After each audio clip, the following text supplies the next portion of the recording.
When you live in a city like Boston, the idea of a car that is small enough to parallel park on a city block, well, that is very appealing. And the trouble, of course, is finding a car that is that small and can slide easily into those tight spaces, but that also boasts enough suspension to handle what appear to be war-torn, apocalyptic, pothole-filled roads that I would say are only suitable for a Jeep Wrangler or maybe a Lunar Rover. And interestingly, when brainstorming cars that fit both of those scenarios, Buick doesn't really come to mind. So imagine my surprise after driving this, the 2020 Buick Encore GX. Now, I still don't fully know what GX stands for, but I do have a better idea of what this little car is good for. And if you stick around, I will share Buick's little secret with you. But before I do, please remember to subscribe to the CarGurus YouTube channel. We are reviewing everything from little Buicks to big Grand Touring BMWs, and we would love to hear your thoughts along the way. Now, normally this is the part of the video where I would normally walk around the exterior of the car and talk about all the little things I like and maybe the little things I don't like. But today, let's start behind the wheel.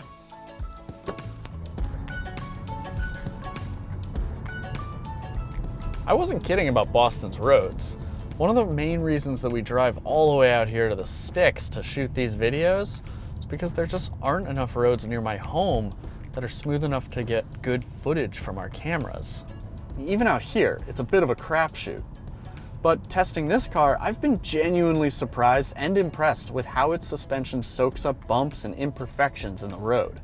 Buick has always tried to cultivate a reputation for making smooth, quiet vehicles, and that experience has really paid off with the Encore GX. Look at it from the outside, and you'd expect the Encore GX to lean and roll through the corners. It doesn't. The body remains stiff and composed through the bends. I'm telling you, my test loop has these beautiful, twisty, winding back roads, but they have absolute junk for pavement. And while testing this car, none of it got on my nerves. All in all, the Encore GX is pretty quiet, particularly in terms of wind noise and road noise, but engine noise, well, that's a different story. Buick offers two engine options in the Encore GX, a 1.2-liter three-cylinder engine and a 1.3-liter three-cylinder engine. Decisions, decisions. We've got the slightly larger 1.3-liter engine, and if you're shopping for an Encore GX, you should get that engine too. It is only $395 more expensive. It gets better fuel economy, it makes more power, it's a no-brainer. And to be perfectly fair to Buick, it is a fun little engine. I like how eager it feels, and there's plenty of torque for a car this size. 155 horsepower and 174 pound-feet of torque might fall a smidge behind the competition, but it'll get you up to speed with no issues as long as you're sticking around the city. Honestly, I've had fun with this little guy. I like how it sounds. It's like one of those little rubber band powered toy airplanes where you wind up the propeller and then you let it go, and you just can't help but grin. So the problem really isn't with the engine, it's how that engine has been applied.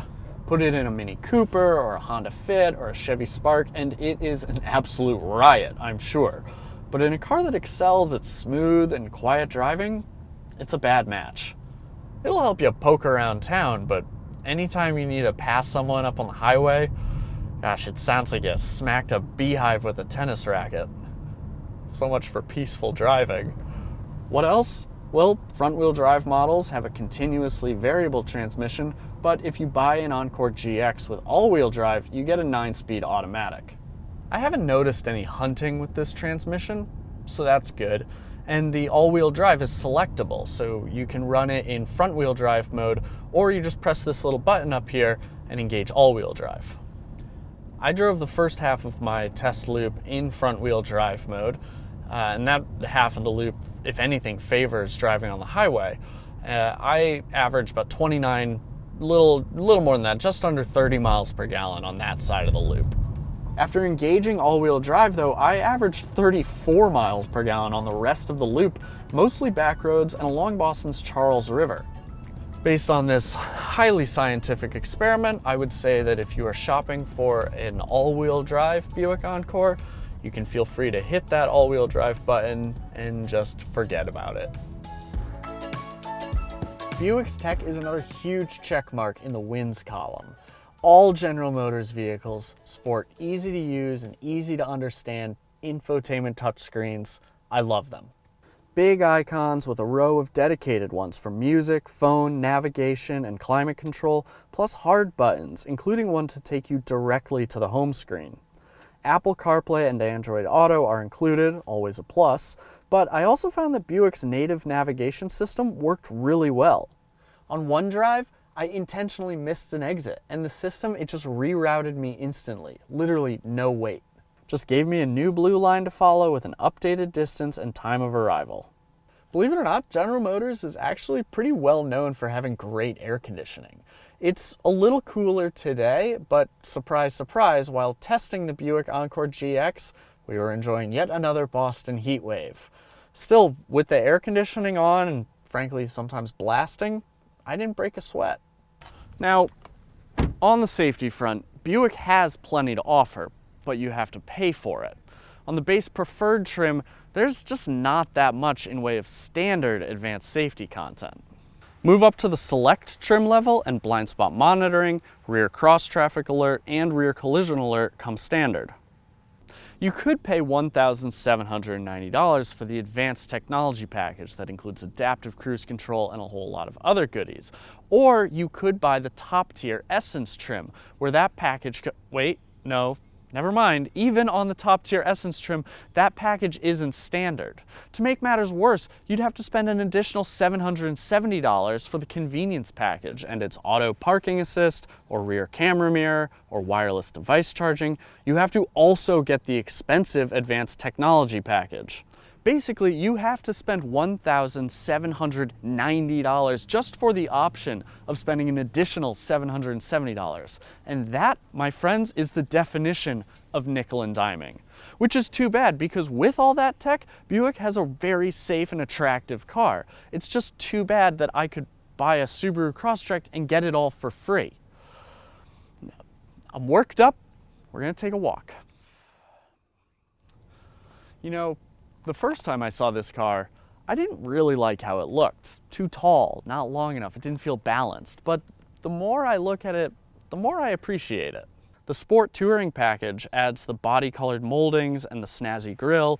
It's got chunky proportions and this short hood, but after driving this car, it strikes me as more of a little bulldog than it does an ugly duckling. But maybe I'm blind. What do you think of this car's style? Tell us in the comments. The back seat has enough legroom for my 5-foot, 10-inch frame, and even though the seat back doesn't recline, I'm still able to get pretty comfortable. Worth noting, this fold-down armrest is very soft, and in fact, overall, it's a little softer and cozier back here than it is up there. The driver's seating position is tall, and it's very easy to slide in and out of the front seat. This is a huge perk for anyone tired of climbing in and out of a low sedan. The materials are pretty decent above your waist. It's mostly leather and a little bit of plastic thrown in, but below your waistline, it's pretty much all hard plastic. The trunk looks tiny, but honestly, in this class of vehicle, they all do. 23.5 cubic feet of cargo space, and that's more than the smaller Encore and a lot of the competition. If you need something with more space, watch our review of the 2021 Kia Seltos. The Encore GX has a party trick too. If you need to fit a surfboard in here, you can fold down the front passenger seat. It kind of reminds me of how we could fold down the middle seat captain's chairs in my mom's minivan when I was growing up, and I like it. I can't wait to see this become a regular feature on small cars in the next 3 to 5 years. Although, when I think about it, you kind of have to have all the seats down. And I don't know, maybe it's coronavirus target, but like if I was gonna go surfing, I'd want to go with someone. Well, that's about it. Between you and me, when this car first arrived, I wasn't sure I was gonna like it. I just didn't really get it. It's an Encore, which Buick already has, but this one's just a little bit bigger. It gives you the option of 2 3-cylinder engines. And now, along the way, I'm sure Buick's bean counters and marketers, they saw an opportunity for this car. And after a week of driving, I actually think I see it as well. If you want a car that's easy to park and you need to escape some really terrible roads, then the Buick Encore GX is worth a look. And if you care about tech that works really well and is easy to use, the Buick Encore GX, it's worth a look. If you need all-wheel drive and you care about fuel economy and you like buzzing around town with a swarm of bees under the hood, then yeah, the Buick Encore GX is worth a look. Now, do I think this car is a particularly good value? No, especially not at our test car's $35,720 price tag, which is entirely too much for a subcompact crossover. But still, I know that there will be shoppers who test drive this car and love it. Thanks for watching. For more videos, subscribe to the CarGurus YouTube channel. Leave us a like, toss us a comment. We'd love to hear from you, and we'll see you next time.